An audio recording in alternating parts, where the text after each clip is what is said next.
Ever since everything happened, my days have moved in a strange rhythm, as if time forgot how to move forward. It drags. Sometimes it even feels like it goes backwards. I wake up at the same time every day, not because I want to, but because my body still remembers the mornings with them. I can still hear, deep in my memory, the sound of the coffee maker Matthew loved to use, and Johnny's tiny footsteps running down the hallway in those slippers 2 sizes too big. These days, the house is just too quiet. I keep everything in order. Maybe it's my way of holding on to what little is left. A picture frame on the shelf, the blue mug Johnny gave me for Mother's Day, Matthew's jacket still hanging behind the bedroom door. I know it's been too long. I know I should have put some things away or given them to someone else, but I can't. It feels like if I move anything, the whole thing will fall apart. Every afternoon, when the sun starts to sink, I sit on the porch, always in the same spot. I just sit there, tea in hand, staring at the street. The tea always gets cold before I finish it. Sometimes, I don't even remember taking a sip. People walk by, neighbors with grocery bags, teenagers on bikes. I feel like there's this invisible wall between me and the world. It's strange to think I used to be a woman with plans, with a routine, with a voice. Now I just watch.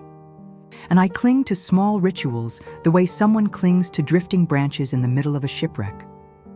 This porch has become my meeting place, with myself, with the pain, with the memories, and with the sun. Because despite everything, it still shows up every evening. And it still shines right where I used to sit with Johnny on my lap. It was a regular Tuesday. I remember because it was cold. Dry leaves danced on the sidewalk, and there was a smell of burnt coffee coming from somewhere in the building. My afternoon ritual went on like always. Tea, silence, and sun. But something felt different that day. The door next door was open. From where I sat, I could see stacked boxes in the hallway. Some were barely taped shut, like they'd been packed in a rush. I watched for a few minutes until I saw a woman. Her hair was thrown up in a messy bun. She wore an old t-shirt stained with paint, and her eyes looked busy. She moved like someone trying to start over. No ceremony, no fuss. She went in and out of the apartment, carrying things, talking on the phone, laughing to herself sometimes. Her laugh caught me off guard. I had forgotten what it was like to hear laughter coming from that direction. For a moment I thought about waving, but my hand stayed still in my lap. It wasn't time yet. She looked younger than me, maybe not in years, but in energy. She had that glow of someone who still believes she can control things. And that, in a way, scared me. Or maybe it just reminded me of a version of myself I'd left behind. The afternoon went on, and she kept at it, calling, organizing, opening bags, swaying lightly as she cleaned the kitchen. Yes, I saw. The curtain was open, and she danced like she'd forgotten someone might be watching. When the sun finally hit my couch, like it does every day, I was still looking. I didn't even realize it until my tea was cold again. For the first time in a long while, I wasn't thinking about Matthew or Johnny in that moment. Not in the heavy way. I thought of them softly, almost like they were sitting there with me, watching. And right then, in that silly little moment, with a woman dancing, alone next door and the sun warming my knees, something inside me shifted. It was barely noticeable, but I felt it. The next day, she placed a plant by the door. I don't know why, but it hit me harder than it should have.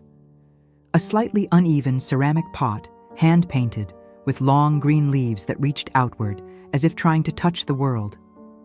It was the first time in months, maybe years, that anything alive had stood at that doorstep.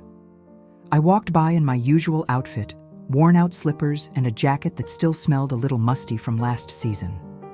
I pretended not to look, but I looked.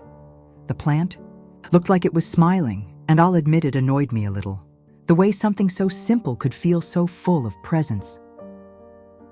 I went back to my apartment with a lump in my throat. I opened the windows, switched my tea for coffee, turned on the radio, then turned it off within 2 minutes. Everything felt uncomfortable, like life itself was watching me now, asking what I'd been doing with it. Out on the balcony, I waited for the sun. It always came at the same time, a soft orange light that brushed the arm of the couch like an old friend who never stopped, showing up even when I didn't answer. And that day, she showed up too. The neighbor, Mary. She sat on her balcony with a blanket over her shoulders and a book in her hands. I don't know if it was on purpose, but we were mirrored. 2 women, 2 balconies, 2 worlds divided by a thin wall. For a few moments, I tensed up. I felt the urge to go inside, to escape that kind of coincidence that reminded me I still existed to someone. But I didn't move. I stayed. She didn't look at me, just kept reading, fully absorbed, her eyes gliding over the pages like someone slowly dancing through a good memory. And that calmed me. The fact that she didn't try to start a conversation, didn't invade my space with forced friendliness or questions I wasn't ready to answer yet. And that's how it happened. No words, no promises, just time shared in the same silence. From that day on, she started showing up around the same time, sometimes with a book, sometimes just a cup of coffee, and I, without even realizing it, started to wait for those moments. Like just knowing someone else was out there, someone who also stopped to watch the sunlight, gave me a strange kind of comfort. It was the sound that caught me off guard. I thought maybe someone's TV was too loud, but no, it was her. Laughing, Mary. She was in the hallway, holding a cardboard box, talking to someone on the phone with her head turned back. The laughter just slipped out, unfiltered, like she was laughing with her whole body. And for a second, time stopped. I stood there, frozen, with the key still in the door and my heart racing. There was something beautiful about that laugh, something I hadn't heard in a long time. I realized, tightness in my chest, that I couldn't even remember the sound of my own. Laughter had become this distant echo, like one of those childhood memories you're not sure really happened, or if you made them up to fill in the blanks. Later that same day, we crossed paths on the balcony.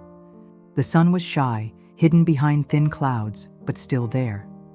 She got there first, as usual, with her steaming mug of tea. I was about to go back inside, but I stayed. Not sure why. Maybe curiosity, maybe stubbornness. She read for a few minutes, then rested the book in her lap and looked up at the sky. Without warning, she laughed again, this time quieter to herself. A soft, held-back laugh, but still alive. And in that moment, like breaking some long-held ritual, I let a smile slip out. The next day, she showed up with 2 new chairs on the balcony, simple, light wood, placed side by side, like she was expecting company. It took weeks. I didn't count the days. They blur together when you're living in silence. But that afternoon felt different. That was the day I heard the doorbell. Mary. She was holding a small pot with a plant. She said with a shy smile that she thought it would look nice on my window. I just smiled and took it. I invited her in. For the first time since the accident, I made coffee for someone. We talked for hours. Started with the usual stuff, the neighborhood, plants, recipes, old movies. But little by little, we unraveled the silence. She told me about her husband, Ethan. He died a year ago, suddenly, while washing the car out front.